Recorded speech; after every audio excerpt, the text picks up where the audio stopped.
एक लाइन जिसका रिजल्ट था 1 मिलियन से भी ज्यादा मासूम लोगों का मैसेकर, इनोसेंट लोगों का मैसेकर। एक लाइन जिसने 1947 से खून बहाना बंद नहीं किया। It just hasn't stopped bleeding since 1947। एक ऐसी लाइन जिसने ह्यूमन हिस्ट्री के सबसे बड़े माइग्रेशन को जन्म दिया। That line friends is Radcliffe line. साल है 1947। 200 साल की दास्ता और लगभग 100 सालों की फ्रीडम स्ट्रगल के बाद इंडिया ब्रिटिश राज से फ्री हो रही थी।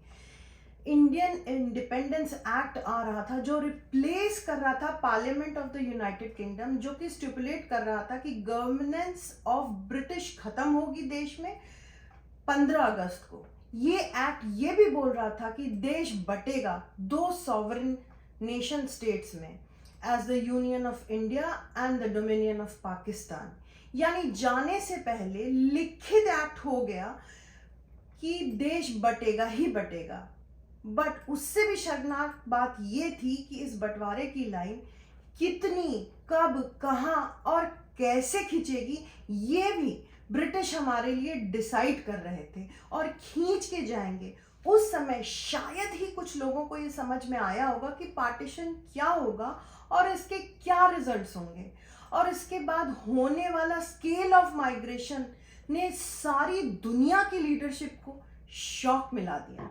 15 अगस्त को इंडिया को इंडिपेंडेंट होना था और उसी साल 8 जुलाई 1947 को, यानी मात्र 37 दिन पहले, एक ब्रिटिश वकील, एक ब्रिटिश लॉयर हमारी कंट्री में लैंड करते हैं। Sir Cyril Radcliffe with his wondrous task of drawing his pen across a country जिसमें वो पहले कभी ना आए हैं, ना ही कभी दोबारा आएंगे, ना ही उन्हें इस देश के सोशल, पॉलिटिकल या कल्चरल पल्स की बेसिक अंडरस्टैंडिंग थी। फिर भी आखिर उन्होंने ये रिस्पॉन्सिबिलिटी फिर क्यों एक्सेप्ट कर ली? उन्होंने ये काम को अपनी कंट्री की सर्विस के रूप में माना। He was asked by Lord Mountbatten, जो इंडिया के लास्ट वाइसरॉय थे, टू टेक दिस टास्क। उन्होंने इनसे बोला था कि इस टास्क को लो और इसको 15 अगस्त से पहले पहले, उससे भी 2 दिन पहले यानी 12 अगस्त तक इसको फिनिश कर दो। जबकि ये डॉक्यूमेंटेड फैक्ट है कि उनके बहुत सारे रिजर्वेशंस थे, बहुत सारे एप्रीहेंशंस थे इस काम को लेने के भी पहले, क्योंकि वो अच्छे से जानते थे कि इतना मेहनत, इतना बड़ा काम के लिए टाइम इनसफिशिएंट है और 100% इनएक्यूरेट डेटा था जिसके साथ उन्हें ये डिवीजन या ये लाइन खींचने का काम करना था। तो उनको इस बात का अंदाजा था कि कितनी मुश्किल टास्क है, कितना मुश्किल काम है उनके लिए। एक बहुत ही फेमस पोयम है partition by W.H. Auden 1969 collection city without walls.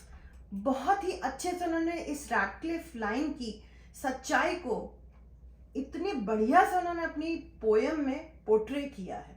ये पोयम बताती है कि रैडक्लिफ ने कितनी हड़बड़ी और खराब तैयारी के बीच में ये काम किया था और ब्रिटिशर्स ने इस लाइन के डिसीजन में इतना कम थॉट एंड प्रिपरेशन डाला जो लाखों लोगों को इन्फ्लुएंस करने वाला था। ब्रिटिश कॉलोनिज्म और उनके सिस्टम के बारे में ये बताता है कि कैसे वो आउटसाइडर होकर भी उन्होंने आम जनता के सेंटिमेंट्स या उनका इस काम से क्या रेपरकशन होंगे आम पब्लिक के, आम जनता के बारे में सोचे बिना इस लाइन को अंजाम दे दिया। बाउंड्री कमीशन स्टैब्लिश हुई और इस काम के लिए रैडक्लिफ को इसका चेयरमैन बनाया गया।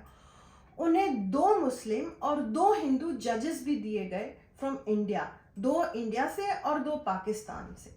Mehr Chand Mahajan and Teja Singh from India और पाकिस्तान से Din Mohammad and Mohammad Munir, all serving जजेस उनको असिस्ट करने के लिए थे। बट रैडक्लिफ को ये एकदम क्लियर इंस्ट्रक्शंस थे, final decision has to be yours, यानी तुम ही हो जो अंतिम निर्णय तुम्हारे हाथ में रहेगा। तुम ही डिसाइड करोगे कि ये लाइन कहाँ खींचनी है, कौन सा इलाका, कौन सा गांव, कौन सा जिला, किस इंडिया में जाना है या पाकिस्तान में जाना है। सिंध और बलूचिस्तान प्रोविंसेस जिसमें मुस्लिम मेजॉरिटी पॉपुलेशन थी वो कंप्लीटली पाकिस्तान को चले गए। यानी ईस्ट और वेस्ट में 2 प्रोविंसेस जिनमें ज़्यादा मुसलमान थे वो तो सिंपल थे, बट असली चैलेंज था पंजाब और बंगाल, क्योंकि इन दोनों ही स्टेट्स में हिंदू या मुस्लिम्स की भारी मेजॉरिटी नहीं थी। ऐसा नहीं था कि मुस्लिम्स ज़्यादा हैं या हिंदू कम है मुस्लिम्स ज़्यादा हैं। रिजल्ट हुआ ये कि Radcliffe line partition Bengal into west Bengal which was assign to India और ईस्ट बंगाल टू पाकिस्तान, यानी बंगाल का विभाजन हुआ, उसको दो हिस्से में बांटा गया। वेस्ट बंगाल इंडिया में आ गया और ईस्ट बंगाल पाकिस्तान पे बना, जिसको आज हम बांग्लादेश के रूप में जानते हैं। पंजाब भी दो हिस्सों में बटा। लगभग 14 मिलियन से भी ज्यादा लोग अपने घरों से डिस्प्लेस हो गए, mainly on the basis of their religion, जिसका मेन मापदंड था रैटक्लिफ का रिलीजन के पेन से रैटक्लिफ ने ये लकीर खींच दी। आज आप अपने घर में हैं, कल आप रिफ्यूजी हो गए। I've personally read so many books and seen so many documentaries जो बताती हैं लोगों के घरों के बीच से लाइन खिंच गई, लोगों के आंगन में लाइन खिंच गई। लोगों ने वॉक करके, बैलगाड़ी, ट्रेन, किसी भी तरीके से ये लाइन पार की along with independence day deadline. मौत, लूटपाट एंड मैसेकर के बीच में ये पिक देखिए, लूटपाट के बाद गिद्ध घरों के ऊपर बैठे हुए हैं। ऐसी पिक्चर्स और स्टोरीज रिसर्च करने के टाइम मिली कि वी कांट शेयर, उनको हम ये सोशल मीडिया प्लेटफॉर्म पे तो दिखा भी नहीं सकते। दोनों साइड लोग कैंप्स खड़े हो गए जहां लोग रिफ्यूजीज आते थे और वहां पहुंच के उन्होंने सालों साल, महीनों के हिसाब से वहां पे रहे। 100 सालों की स्ट्रगल और अनगिनत लोगों के सैक्रिफाइसेस, फ्रीडम फाइटर्स के बाद जो आज़ादी मिली वो आई पार्टीशन जैसे नासूर के साथ। नासूर यानी ulcer which hasn't healed even on date. आज तक भी वो नासूर हील नहीं कर पाया। 1 मिलियन लोग मैसेकर हो गए। ये काफिले जिन्होंने बॉर्डर क्रॉस किया था पैदल, गाड़ियों पे, जैसे भी उन पे अटैक होते थे जिनमें हजारों औरतों को रेप हुआ, लूटपाट हुई। ट्रेन्स आई full of dead bodies, non stop, unimaginably gruesome हाल हो गया पब्लिक का दोनों तरफ से। आज भी अगर आप इन एरियाज में, इन इलाकों के बॉर्डरिंग एरियाज में जाए तो जहाँ किसी बुजुर्ग से बात करें तो पार्टीशन के जो स्कार्स हैं, जो लोगों ने मौत और बर्बादी देखी, they are still raw and fresh. Senior journalist Kuldip Nayar 1979 में लंदन गए, लॉर्ड माउंटबैटन से मिले और रैटक्लिफ से भी मिले। रैटक्लिफ के बॉन्ड स्ट्रीट अपार्टमेंट में लंदन में उनसे मिलने गए, ये समझने के लिए कि क्या यार्डस्टिक उन्होंने अपनाई थी इस लाइन को खींचने में, क्या उनके मापदंड थे। नायर बोलते हैं कि I found to my horror that Radcliffe had no fix rules to go by when he was drawing this boundary line. यानी उन्होंने कोई फिक्स सिस्टम नहीं अपनाया अपने इस काम को अंजाम देने के लिए सिवाय रिलीजन के, यानी उनका मेन मापदंड ही सिर्फ रिलीजन था। नायर के इस सवाल पे कि रैटक्लिफ कितने सेटिस्फाइड है अपने काम से as the chairman of the border commission, Radcliffe बोले I had no alternative, the time at my disposal was so short that I could not do a better job. इतना ज्यादा उनके पास समय कम था कि वो कुछ भी नहीं कर सकते। काश के उनके पास कुछ और साल होते तो एक डिफरेंट सिचुएशन, हिस्ट्री कुछ और होती। रैटक्लिफ ने उन्हें यह भी बताया he did not have any regrets at the time of partition. उन्होंने जो किया उसके लिए उन्हें कोई भी रिग्रेट ही नहीं था।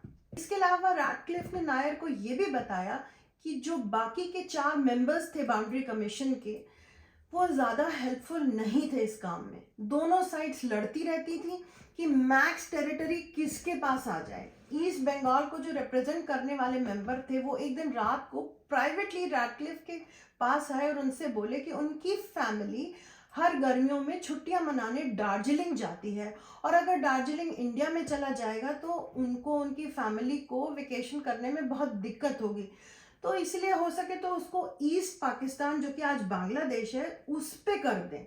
इस तरीके की सिचुएशन से रैटक्लिफ भी डील कर रहे थे। नायर ने यह भी पूछा कि पाकिस्तान में मुस्लिम्स को अफसोस है कि आपने इंडिया को फेवर किया है। तब रैटक्लिफ का रिप्लाई था, they should be thankful to me because I went out of the way to give them Lahore which actually deserve to go to India. Radcliffe के हिसाब से लाहौर को इंडिया के पास ही जाना था क्योंकि वहाँ हिंदू पॉपुलेशन ज़्यादा थी, बट इवेंचुअली आफ्टर जब वो फाइनल करे तो उन्होंने देखा कि कोई भी बड़ी सिटी नहीं गई पाकिस्तान के पास, बिकॉज उधर कैलकाटा ऑल्सो इंडिया में आ गया था और इधर भी दिल्ली, सारी चीज़ें सब इंडिया के पास थी, बड़ी सिटी कोई नहीं आ रही थी पाकिस्तान में। तो उन्होंने इसको लास्ट मिनट डिसीजन लिया कि हम लाहौर को पाकिस्तान में करते हैं।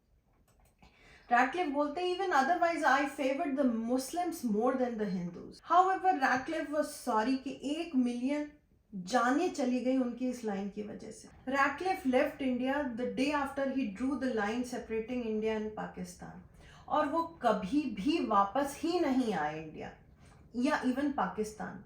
देखने को भी नहीं आए कि उनकी जो उन्होंने लाइन खींची थी उसके बाद उस लाइन का क्या हुआ, लोगों का क्या हुआ जिनके घरों के बीच में उन्होंने ये लाइन खींच दी थी।